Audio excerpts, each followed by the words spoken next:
Are you ready for some GvG, baby? Yes, let's go. We are in it again. Who are we going against? Men in Relax. They're in a relaxed state of transmission. So we're going to hop in it today. We're going to try to go fast. Oh, we are on fire. Yes, I know. I'm burning, baby. I'm burning. We'll cover the defense first. So Teddy Swims himself has come in here to make an appearance, man. Let's go, Mr. Powers. Show me what you did. So we have reorganized our nightmare comp, right? So we put it in the middle. We removed it from the portal area, right? But I also don't like this position, and I didn't set up this position in the first place because we're too clumped together. It's kind of like Ymir can get hit here. Hatsa can get hit here, right? At least at the top, only Sun Wukong can really get hit. That's the thing, right? So, but here we do have everybody come together. He sends in Maul. He baited us out with the shielder, sending it in first, right? Then he has his other shielder coming behind Maul. I see those sneaky ass mages sneaking in. We already know what's gonna happen, right? Boom, there it goes. Man, there goes Sun Wukong. Wow, Ymir. So what is Maul's range? Is he hitting Ymir too? Dang. So Maul can take out Ymir, or was it the mages that took out? No, mages wouldn't be able to take out Ymir, right? That's weird. But yeah, he got us. He got us, man. So he was able to kill us, and it's kind of weird, right? Because he won his first attack, but then he lost his second? That's nuts, man. What happened? You should be better the second time around. All right, Teddy. Let me see. Is it the exact same thing? Did he just use like an attack plan and just failed this time? RNG be RNGing? I don't know. I guess we're gonna find out, right? So he sends in his shielder, right? So the shielders are good because they also, there's no CC effects if you're being shielded, right? You're immune to CC effects. So that's why it's better to use these shielders over the smaller epic shielders, because they only give like 25% versus the 40% that they give you. The regular shielders, the one that's out right now, the ones in the white. The Lego shielders, let's put it like that. I need to learn their names. I can just call them there, right? Anyway, so Maul's up. He's over here. He sends in mages. Mages take out. See, look, Ymir died either to Maul or to the mages. I don't know. Something happened. It was funky. Unless they couldn't be targeted. Is that what it was? They couldn't be targeted if Torador was down. Is that why he lost this one? That's what it was. That might have been what it was. I'd have to like go back and look. But so if Torador's dead and he's like in that revived state, then mages would actually hit Ymir then, right? And then that would kill Ymir, or at least put him in his egg. That's tricky. That's smart. That's nice, right? So if you take out Torador, I think I've seen Corey talking about it before too, right? And then Torador can't be targeted while he's down. So maybe that's what it was. At first I was like, is Maul hitting Ymir? Man, that's nuts. But he might be. I have to like actually go in and look at Ymir, not Ymir, but Maul's range, right? Because it didn't look like the mages hit Ymir while Torador was down. It didn't look like that. So I think it's Maul. Maul was just able to take out everybody over there, and that's kind of nuts. Right? I don't like that. But he wasn't able to do it the second time. So RNG is RNG. That's the thing. All right, so let's get in here. Let's take a look at some of our other successful attacks against Men in Relax. Here we go. Let's go, baby. Omni-Kai. Actually, let me go out here. I'm going to show Zat's attack because I think we had an attack plan and I was able to share it. And I believe Zat had the same units that I did. So we'll go in here and we'll take a look at Zat's run, right? Let's go. All hail the queen. Get it in. All right, so we're flying over this. Everything. Let's go, baby. So Ajax. Once Ajax gets taken out, there's nothing left, right? You got Sun Wukong. You got Ardea. Yes, amazing units. But they can't hit air, right? So we send in the sirens, right? They put a little attack down on Ajax just in case, and then we send out double Legos, right? Double Legos are gonna go over here. We already baited out Ajax's ult. We actually oh my god, these Legos took out everything. It doesn't matter. Dang, look at that. Fly it out, baby. Fly it out. Go ahead, Zat. Hey, that's nice. So on like some of those type of defenses, when they only have one anti-air unit and you're able to take them out, because Ajax should have been more well protected if that's going to be your only source of anti-air, right? In my opinion. So we got one down. Let's see if we can get another one, baby. All right, so I am looking at some of these defense plans because I saw one that was kind of interesting, and I'll show it to you guys real quick. And I was like, man, if I was in the tower, I would probably do something like this, right? It was like a Paratus one with Constance, right? Not this one, the one I need. Boom, like this. This is actually kind of nice. Kratos is there for that single target damage, and he does chain. Ingrid can go basically across the map. It's okay, but you have that double source of protection, right? It's going to be hard to kill that rogue here, in my opinion. That's what I'm thinking. And the meta right now for attacks is going to be like using a Grotesque Fiend, right? So, and Lady Alexandra, I'm not attacking the Lady Alexandra team. I haven't practiced against it. I don't have her. I just know she's a monster. So we ain't hitting those. But anyways, I think that Arbiter comp in a tower would be pretty good. Or you could like swap Ingrid to the topmost position. But either way, I think it's fine. All right, let's get in here. Let's take a look at some more attacks. God dang it. All right, so we have another successful one right here against TYR27. Omni-Kai. Let's go, Earl. We'll show Earls because I think this is another attack plan. So, guys, these attack plans, I was against them at first because it's kind of like a BP check. If I do it differently, because I don't do optimal attacks all the time. I play around. I have fun with my GvG attacks. So, I'm kind of always scared to share my attack plans. But we shared them this match, and it was helpful. At least at the very end, because it was a close match, right? So, on this attack plan, we're basically trying to take out... We're going to swarm it, basically. They have Theowen up there for the slows and Hotset, yes, but she's way in the back, right? It's gonna have to take somebody to get past toward her for her ultimate to go off, and basically the only source of damage, real damage, is gonna be Sun Wukong.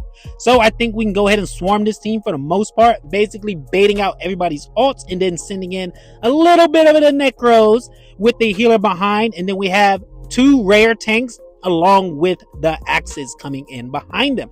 Basically, we repeat this process twice, and then Torador goes down, and then we're able to walk by everybody else. There's going to be so many units here that Sun Wukong can't take them all out.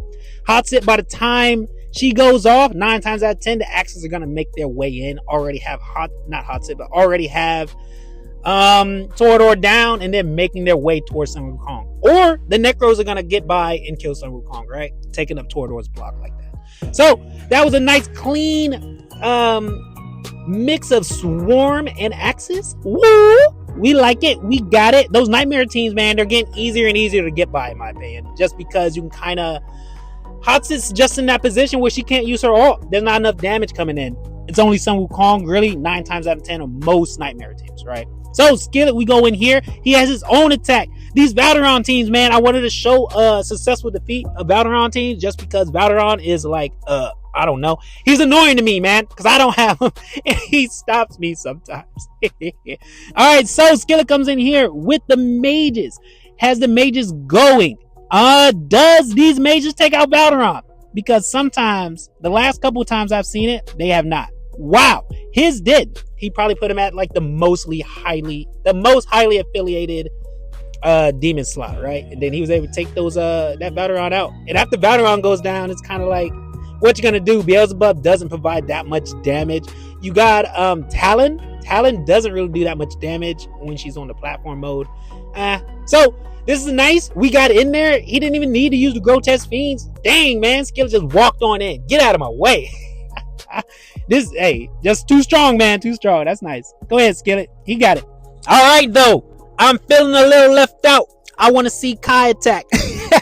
So we're going to go in here. We'll find an Omni-Kai attack real quick. We're going to see what we do. I believe we had a successful attack against Mr. Teddy Powers himself. Yes, we have returned the favor. Come on, Teddy. I'll show you what I got. We were the only ones that's successful. Well, sometimes that happens. You will not escape unscathed.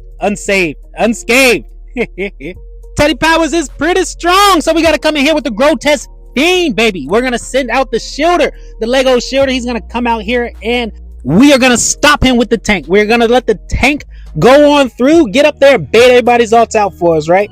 That way the legendary Shielder can kind of stay back. Then we have our Abyssal Beholders coming in with the Grotesque Fiend behind. Get up there, Kirby. Let's go. We got the ants coming in. Boom. Kirby said, power me up, baby. So he's going to go in here, and the hopes is to take out Torador's first life right away. We go ahead. We'll send in our other tank. That way he can hopefully just take out some of them blocks. And if Sun Wukong's off, well, there we go. Grotesque Fiend got in, killed Torador. Just ate up Sun Wukong and Ymir, and we are set, baby. Dang. Goodbye, Teddy. Dang. What's Teddy's song? Lose I'm just saying. That's the only way I can think of. But Teddy swims. Gone for the count. All right, Teddy. So let's go in. Troy, if you see that big castle up top, man, we have tried. I tried to penetrate it. He would not go down. Trot, that dude. Come on, man. Get out of my way, dude. But we'll show that attack in a little bit. As of right now, let's see if HC got something cool to show us. Looks like we're going to go in with the Grotesque Fiend strat, man. It's been getting a lot of play. A very strong strat, right? About 2 weeks ago, after I got this down packed, or at least got the basics down of this strategy, sending the shielder, bait everybody off, Abyssal Beholders into the Grotesque Fiend, into the ants, right? That will kill most tanks. I just told everybody, hey, follow this strat if you're having a hard time. You can at least try it, probably get a win off of most teams, especially nightmare teams, because there's just not that many variety, right? Well, HC, look at his Grotesque Fiend. Got behind Torador. I guess there were just too much enemies in front taking up his block. But anyway, he just sets it all up again, right back into the way it was, right? It's just drop it once, drop it again, 9 times out of 10. Bye-bye, friend. So there he goes. Torador's down. He actually had a few coming around because they killed off his Sun Wukong that was sitting there in the middle. Now Arrogance gone. Bye-bye, doggies. All right, y'all. But yeah, that's the strat, man. That's the strat. That's the meta strat. Yeah, I'm sure there's going to be some counterplay, but then you're going to have to play with your own teams. You're either going to have less damage, so you're not killing all the little minions like the Abyssal Beholders and stuff coming around, and just let them pass through, but then it's a risk. Now we're talking about swarms, right? So, it's dangerous, man. It's hard, right? You got to balance your team comps a little more now. You're trying to prepare for the Grotesque Fiend in different ways. I've seen a lot of different teams try to approach it differently, right? Either you go straight power, you know what I mean? Like death is the best form of crowd control, or you go in with like more minute strategies, right? So, but those are just, they're annoying. But this is the Trot guy I was talking about. We went in here, we tried to take him down. Burn, motherfucker, burn. And he said, no, not today. You can try, but you won't burn me. So anyway, we'll go in here. We'll show out Fred's attack, or Fred.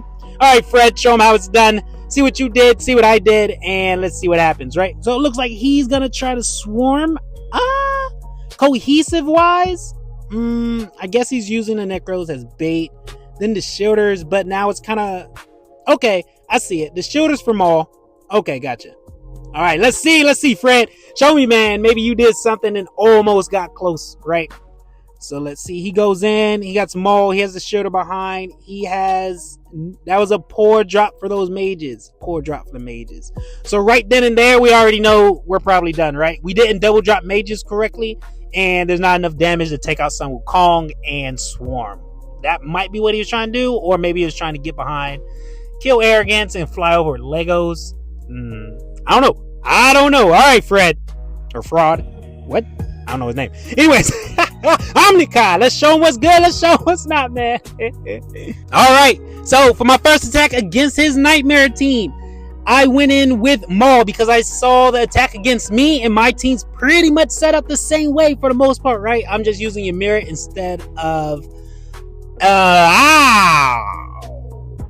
Arrogance. I'm using Ymir instead of Arrogance. So I did the same strat that the guy did against me for the most part, right? But I didn't use the Grotesque Fiends. I used Axes. I was like, Axes can do it. If Maul can get back there, if I can get these mages up here and kill off Sun Wukong, I think Axes can do it. I don't know. I guess I mistimed Carnelian's ult. That could be an issue, right? So my mages do come in. They actually kill Sun Wukong. We got him down. I'm like, all right, we're looking good, right? Let's get these axes in here. Let's kill off this Torador. Man, I probably should have freaking used Grotesque Fiends. Fuck these axes, right? So we didn't get it. We didn't get him down. That was poor timing on my part. I probably should have played around Carnelian's ult a little better, right? That way we wouldn't have that extra life on Torador. Dang. So there's a mistiming in there somewhere that I fucked up. Dang it. But anyways, we did not get past. We did kill Sun Wukong. We timed that part out right, but Torador, he's too tanky. He's too tanky for my axes. I should have tried to Grotesque Fiend. But too bad, too late, too sad. We're going to go on to his next, his Arrow Esoterrorist team, right? He has Nasty. He's got Silas. He's got goddamn Valar. He's got Lily. He's got Anora back there. God, man, this is a nasty team. But I thought we could possibly do it, right? So we go in with the shielders. We're gonna go in here, and then we're gonna go straight into shielding the Abyssal Beholders. But here's my thing. Did y'all see what happened? That was a bad drop. Half of my Abyssal Beholders was gone before the Grotesque Fiend even got up there. So that was just poor timing on my part, right? It's a bad drop. So mad, man. I was like, dang, I think we could have done it. Because I already had one try. This is my best attempt that I'm showing you guys. And this is my second attempt. I thought I had it down packed. And I was like, yes, we can do it, right? So this one, I just went in. I sent in dogs because I messed up again. I need to get these timings down a little better. I thought I had it. I should have just put it into an attack plan, right? Look, we got Cyrus down, but there's nothing left. There's nothing left for us to use. Should have saved those dogs, but I couldn't save the dogs because we wasted the Abyssal Beholders. So, what did we learn? What did we learn? If you don't know how to do it, get an attack plan and let somebody else do it for you. Or make an attack plan first, save it, and then copy it in, I guess. Attack plans, they're getting more reliable, I guess. They're better than me doing it because I get lost. You know, we get panic while we're in there trying to drop. So, but anyway, y'all, hey, shout out Men and Relaxed. Good stuff. That was very close. We had to go in the Discord and be like, hey, y'all, we need to do y'all attacks. We're so close, like 5% difference or something like that. At least at the time, right? So, this is where we're at, guys. We're down here. We're top 200. Yay! But Gauntlet, I was thinking about Gauntlet, right? And then if that's something I want to do, then I have to be like real involved, right? Attack plans, all that good stuff. That's a lot of time, man. Or maybe I'll join another alliance for a Gauntlet and come back to you, right? That's always an option. But season 12, I might be taking a break from making YouTube videos just to rest my mind, give myself time to reflect, think, and like what do I want to work on next, and like what do I want to improve at, like storytelling, maybe like animations, things like that. But anyways, I'm the guy out. Deuces.